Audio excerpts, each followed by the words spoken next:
आगे है व्याकरण। व्याकरण क्या है? यानी व्याकरण ग्रामर। ग्रामर के द्वारा हम भाषा को शुद्ध रूप से लिखना सीखते हैं।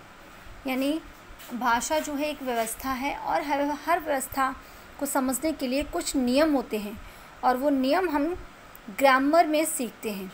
यानी ग्रामर के कुछ नियम हैं, जैसे वर्णों का कैसे यूज़ करना है, कहाँ पे कौन सा वर्ण यूज़ करना है, कौन सा सेंटेंस कैसे बनेगा, शब्दों का निर्माण कैसे होगा, वाक्य का निर्माण कैसे होगा। तो इन सब चीज़ों का ज्ञान जो है वो हमें व्याकरण के माध्यम से होता है।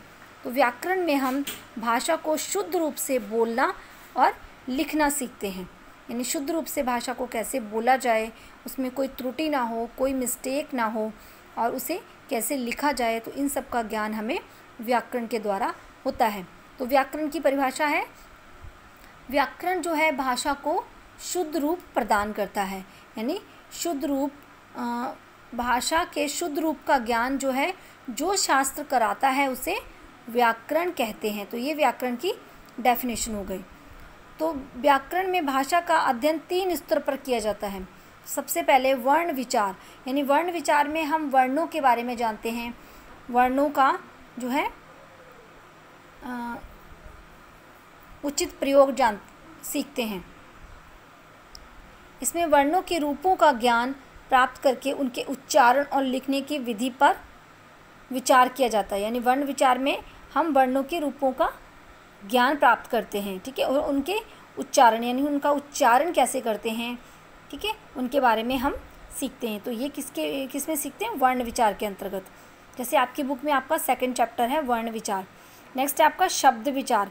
शब्द विचार, इसमें हम शब्दों के भेद, उसकी उत्पत्ति कैसे हुई, उसकी बनावट, ठीक है, उसमें कौन कौन से परिवर्तन होते हैं, उसके विषय में हम जानकारी प्राप्त करते हैं। तो ये किसके अंतर्गत करते हैं हम? शब्द विचार के अंतर्गत। आगे वाक्य विचार। इसमें वाक्यों की रचना, भेद, विग्रह, विराम चिन्ह आदि के प्रयोग के बारे में जानकारी मिलती है। तो ये किसके अंतर्गत मिलती है हमें? वाक्य विचार के अंतर्गत। तो व्याकरण के 3 भाग होते हैं, वर्ण विचार, शब्द विचार और वाक्य विचार। तो ठीक है, इसके द्वारा हम पूरी व्याकरण के नियमों की जानकारी प्राप्त करते हैं।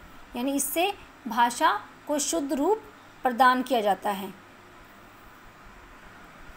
जैसे यहाँ पे हम एक सेंटेंस लेंगे, जैसे लड़की गीत गा रहा है, तो इससे हमें पता चल रहा है कि ये जो है ये सेंटेंस हमारा सही नहीं है, कहीं ना कहीं पे कोई गलती है।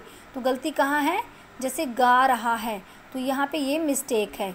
व्याकरण के नियमों से ही पता चलता है कि ये वाक्य अशुद्ध है। तो इसका शुद्ध रूप क्या होगा? इसका शुद्ध रूप होगा लड़की गीत गा रही है, तो रही है आएगा यहाँ पे।